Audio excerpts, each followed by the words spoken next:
Сәлеметсіңдер ме оқушылар? Қазақ тіл сабағы 2 сынып. Күнделікті сабақтарды үзбей жіберіп алмас үшін каналға міндетті түрде тіркеліп алыңыздар. 23-ші сабағымыздың тақырыбы дара және күрделі сын есім деп аталады. Бүгінгі сабақта сын есімдерді ажыратуды, мәтін мазмұны бойынша өз ойымызды айтуды, сонымен қатар диалогке қатысуды үйренеміз. 9-шы жаттығуда мәтін берілген мәтінді тыңдаймыз. Қазіргі кезде ғарышты игеру жылдам алға басып келеді. Аз ғана уақытта жер төңірегіне 2000-ға жуық жасанды серік ұшырылды. Жердің жасанды серіктері халық шаруашылығына үлкен қызмет көрсетеді. Ғарыштан түсірілген суреттер ауа райын болжауға мүмкіндік береді. Жасанды серіктер арқылы телехабарлар таратылады. Алыс жерлермен радио, телефон байланыстары жүргізіледі. Көптеген елдердің ғарыш кемелері біздің республикамыздағы Байқоңыр ғарыш айлағынан ұшырылады. Бұл мәтін дүниетану анықтамалығы кітабынан алынған. Енді оқушылар осы мәтінге қатысты тапсырмаларды орындаймыз. Бірінші тапсырма: тыңдаған мәтін мазмұны бойынша өз ойыңды айт дейді. Енді оқушылар бұл тыңдаған мәтін бойынша біз өз ойымызды еркін айтуға үйренеміз. Яғни осы мәтінде біз не түсіндік, сол туралы өз ойымызды айтамыз. Жердің жасанды серіктері ғарышқа ұшырылады. Сол арқылы ғарыштан суреттер түсіріледі. Суреттер арқылы ауа райын болжауға мүмкіндік береді. Сонымен қатар жердің жасанды серіктері арқылы біз интернетті пайдалана аламыз. Радионы, телефонды, теледидарды, яғни осы интернетке қатысты барлық мәліметтерді пайдалана аламыз. Сонымен қатар біздің Қазақстан жеріміздегі Байқоңыр ғарыш айлағынан көптеген елдердің ғарыш кемелері ұшырылады екен. Келесі тапсырма: энциклопедиядан Байқоңыр ғарыш айлағы туралы біліп ал дейді. Байқоңыр ғарыш алаңы әлемдегі ең ірі ғарыш айлағы. Байқоңыр ғарыш алаңы Қызылорда облысы Қармақшы ауданының аумағында орналасқан. Іргесі 1955 жылы қаланған. Ғарыш алаңын салу үшін Байқоңырды таңдап алу кезінде бұл жердің елді мекендерден қашық болуы, экватор жазықтығына жақындығы, ракета ұшырудың қауіпсіздігі және қайтып оралатын ғарыштық объектілер үшін қолайлы қону аймақтарының болуы, сонымен қатар тағы да басқа факторлар ескерілді. Байқоңырда 1961 жылы 12 сәуірде адамзат тарихында тұңғыш рет Юрий Алексеевич Гагарин Восток ғарыш кемесімен ғарышқа аттанды. Байқоңыр ғарыш айлағынан 1991 жылдың 2 қазанында тұңғыш қазақ ғарышкері Тоқтар Әубәкіров Союз Т-13 ғарыш кемесімен Байқоңырдан ғарышқа көтерілді. Мінеке оқушылар, энциклопедиядан осындай Байқоңыр ғарыш айлағы туралы деректер бар. Келесі тапсырма: қарамен жазылған сөздер сын есімнің қай түріне жатады? Мәтіндегі қарамен жазылған сөздерге үлкен және алыс деген сөздер берілген. Бұл сөздер дара сын есімге жатады, себебі бір ғана сөзден құралып тұр. Және қандай деген сұраққа жауап береді. Қандай қызмет көрсетеді? Үлкен қызмет көрсетеді. Қандай жерлермен? Алыс жерлермен. Сабағымызды әрі қарай жалғастырамыз. 10-шы жаттығуда сендер ғарыш айлағына бардыңдар. Ғарышқа ұшқалы жатқан ғарышкермен кездестіңдер. Ғарышкерге қандай сұрақ қояр едіңдер дейді. Бірің ғарышкер, бірің тілші болып, бір-бірімен сұхбаттасыңдар.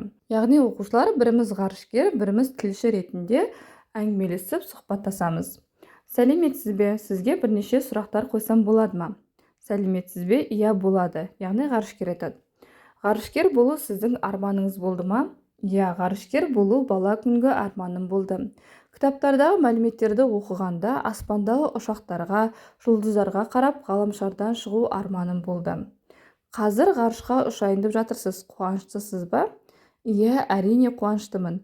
Мен бұл мамандықты ерекше жақсы көремін. Және әрбір сапарымызға жоғарғы дайындықпен ұшамыз. Сұхбатыңызға рахмет, сапарыңыз сәтті болсын. Сізге де рахмет, сау болыңыз. Мінеке оқушылар, осылай біріміз ғарышкер, біріміз тілші ретінде осындай сұхбаттар құрып әңгімелессек болады. Келесі 11-ші жаттығуда берілген сын есімдерді қатыстырып сөйлем құрап жаз дейді. Берілген сын есімдерге қызыл ала, жасыл, сары ала, көк ала деген сөздер берілген. Осы сөздерді қатыстырып мынадай сөйлем құраймыз. Менің қызыл ала түсті бұзауым бар. Келесі жасыл деген сөзге: ағаштардың жасыл жапырақтары жайқалып тұрды. Келесі сары ала деген сын есімге: анам дүкеннен сары ала алма сатып әкелді. Келесі көк ала деген сөзге: менің көк ала түсті жейдем бар. Енді оқушылар осы сөйлемдердің ішінен сын есімдердің астын сызамыз. Яғни сын есімдерге қызыл ала, жасыл, сары ала, көк ала деген сөздер жатады. Осы сөздердің астын сызып қоямыз. Және олардың дара және күрделі екенін айт дейді. Қызыл ала деген күрделі сын есімге жатады, себебі екі сөзден құралып тұр. Қызыл және ала деген сөзден.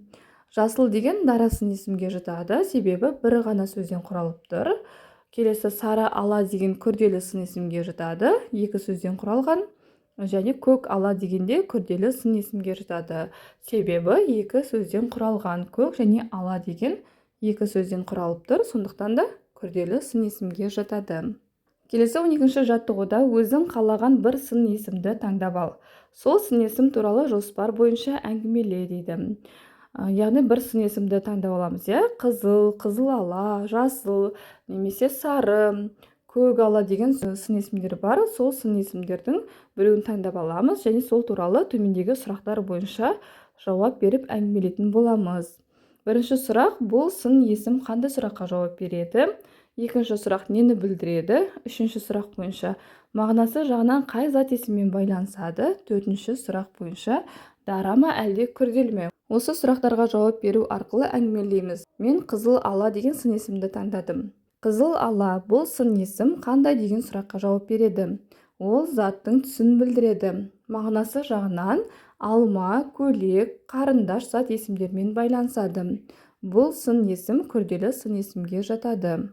Келесі 13-ші жаттығуда сурет берілген. Сурет бойынша сын есімдерді қатыстырып, мәтін құрастырып жазды. Суретте баланың ғарышта ұшып жүрген суреті берілген. Онда скафандр киген бала және жұлдыздарды, басқа да ғаламшарларды тамашалап жүрген баланың суреті берілген. Енді осы сурет бойынша мынадай мәтін құрастырамыз. Тақырыбы ғаламшарда деп аталады. Асқар ғарышта көк түсті скафандр киіп ұшып жүр екен. Мен ғаламшардамын деді.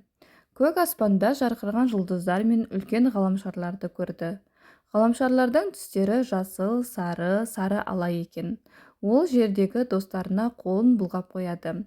Асқар өзін ержүрек батырмын деп сезінді. Бір кезде ұйқысынан оянып кетті. Сөйтсе, бұл тәтті түсі екен.